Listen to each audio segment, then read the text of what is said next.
Yo yo mga katuka, magandang hapon sa lahat. Kumusta na naman? At andito na naman po tayo sa ating content at episode sa umagang ito. Ngayong hapon na to mga idol, ipapakita ko sa inyo yung mga kakirel ko dito. Mga malapit na mag 3 months na mga kakirels. 5 sweater mga idol, silipin nyo. Tara. Ayan oh. Wow. Ito sila mga katuka. Ito po 4 po na lalaki at isang baby pollet. So mga idol, kung napanood niyo po yung mga episode ko doon sa in-upload ko sa Facebook ko, Katuka Backyard, ito po yung mga sisiw dati na kasama ng nanay nila na nandun sa kulungan. Mamaya pupunta tayo. So napakaswerte ko mga idol kasi sa 5 sisiw po na pinisa ng kanilang nanay, 4 po sa kanila yung lalaki, isa lang po yung babae. Yan po oh. Ayan. Nag-aantay sila ngayon ng pagkain. Ayan. 3:45 pa mga idol, kaya mamaya magbibigay na ako sa kanila ng patuka. So yung gamit kong patuka sa kanila ito. Ang maintenance ko na sa kanila. Yung Integra 5,000. Uy, bakit nagkabutas-butas to? Dito mga idol eh. Tara, dito ipakita ko sa inyo. Dito oh. Ayan. Integra 5,000 yung nabili ko mga idol. Yan po oh. Ayan. Ito yung pinapakain ko rin po sa lahat ng edad ng manok ko na nandito. Katulad nito o yung stag dito o na palisain oh.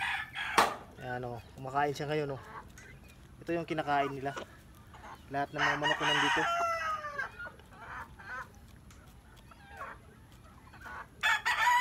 May nag-comment po sa akin, nagtatanong sila kung pwede ba daw yung mga Integra 3,000 o mga Galimax, kahit na anong mga patuka sa anong uri ng edad ng manok.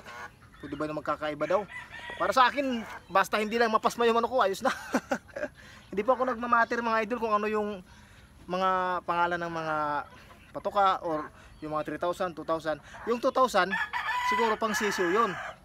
2 months below hanggang 1 month. Meron naman pong Integra 1,000. Yun po yung para sa mga sisiw talaga na maliliit pa, yung mga day old. So yun yung pinapakain ko. Pero 2 months, Integra 2,000. Pagdating naman ng 3 months pataas, Integra 3,000 na. O yun po. O meron din po Integra 2,500. Basta yun po yung gamit kong patuka. Dito mga idol, kung ano yung ginagamit ko or pinapakain ko, vitamina, ay sinasabi ko po sa inyo kasi hindi naman tayo secretable mga katuka. Wala tayong sekreto dito mga idol. Yun nga binabas na tayo ng mga follower natin, mga subscriber natin kasi daw yung mga sinishare kong mga kaalaman ay hindi raw tama. Katulad na lamang po yung nag-viral sa akin na 2 days before the exam, no water, ay sariling paraan ko, binabas po ako. Yung iba ay kumbaga ginajudge yung aking paraan kasi mali daw. Nagbibigay daw ako ng false information. Yung sabi ko naman, wala namang pilitan kung hindi nyo susundin yung mga paraan ko or hindi nyo gagayahin. Hindi ko naman sinasabi na gayahin yung paraan ko, diba? Napakasimple lang naman sana, pero hindi natin mapiplease yung iba ang akin lang sana ay respetuhan lang sa bawat paraan ng bawat isa. Magkakaiba talaga tayo ng paraan ng mga ginagamit, yung mga patuka o yung mga proseso sa pagmamanok natin. Kaya ako, hindi ko naman sinasabi yung mga pamamaraan ko dito mga idol na perfecto. Sa tingin ko, tama para sa akin, kaya mini-maintain ko. Pero yung sabihin na perfecto yung paraan ko, hindi ko sinasabing ganun kasi wala pong perfecto. Kahit gaano mo ka ayos, kahit gaano mo kagaling at kabiterano dito sa mundo ng ating pagmamanok, tandaan mo, hindi mo pa rin mape-perfecto na ikaw ay palaging tagumpay. Yun yung realidad mga idol. Real talk po yun. Kaya wag tayong maging judgmental sa kapwa natin nagmamanok, lalo na kapag yung mga taong yun ay hindi pa kumbaga hindi pa kilala, hindi sikat or walang napatunayan. Yun, maraming nagja-judge, lalo na sa akin. Wala naman akong mga daladalang mga tropeyo. So maraming nagja-judge sa akin. Pero ayos lang, tinatanggap ko yung mga panghusga ng mga nakapaligid sa akin, mga nanonood sa akin, mga subscriber ko. Kasi nga, komento lang naman nila yun, karapatan nila yun. Sa akin lang, kung ako yung tatanungin, ayoko mag-judge sa iba. Kahit may nakita ako na mali, may nakita ako na kulang, eh wala akong karapatan na mag-judge sa iba kasi paraan nila yun eh. Wala akong karapatan na i-judge yung iba kasi kanya-kanya tayo ng pamamaraan mga idol. Eh mahalaga talaga na magrespetuhan ba. Ito po.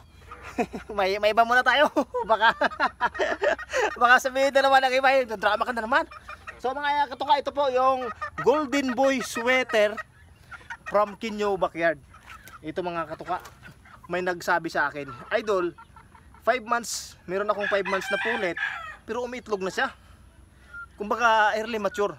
Sabi ko, ay di, nagtanong pala siya sa akin kung pwede na ba daw na gamitin sa breeding. So para sa akin mga idol, kung meron po tayong mga pullets na umiitlog, halimbawa 5 months na po umiitlog na ng early or madali, depende po yan sa kanila mga katuka. Ang mga manok po kapag umiitlog po yan, hindi natin mapipigilan. Kaya lang, may aeroplano eh. Wait lang, saglit lang ha. Ayan. Ganito yan dito sa amin mga idol, kapag may parating na aeroplano, may siren or nagsirin.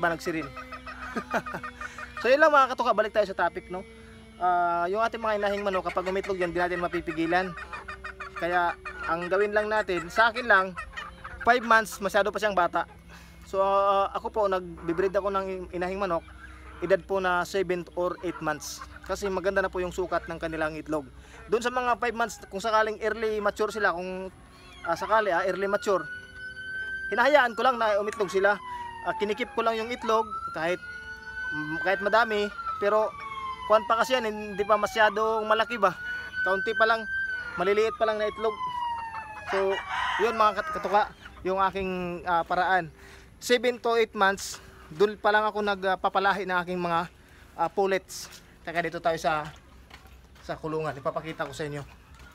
Maulan dito mga idol kasi may low pressure na naman.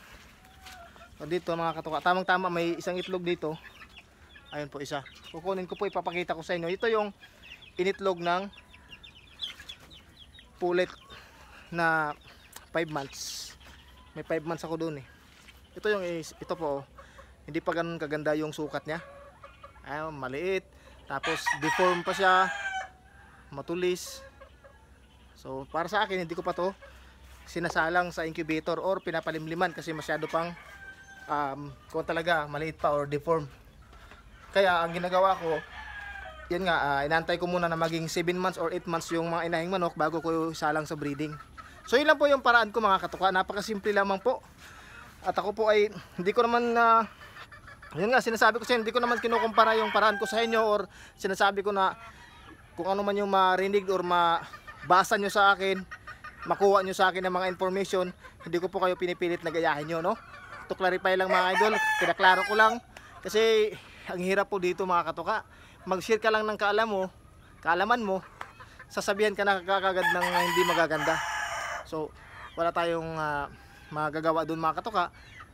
So ganoon talaga kapag vlogger, maraming mga basher. So normal lang yan. So maraming salamat pa rin sa inyo katuka, sa lahat ng mga nagko-comment sa akin ng hindi maganda. At least kung mayroon man akong nakita na maayos or tama yung sinabi nila, at least mayroon din po akong babaguhin sa sarili ko or sa paraan ko kasi open-minded po tayo mga katuka.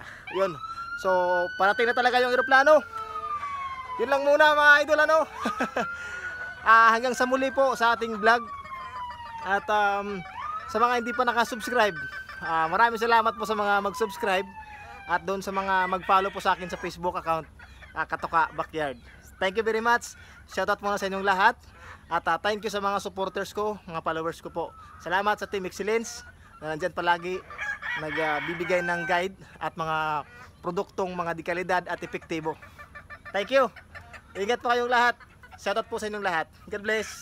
Sana masaya ka lang. Lagi natin tandaan, ang sabong ay sports lang. Huwag tayong magpakalulong sa sugal. Ingat. Ayos. Alright.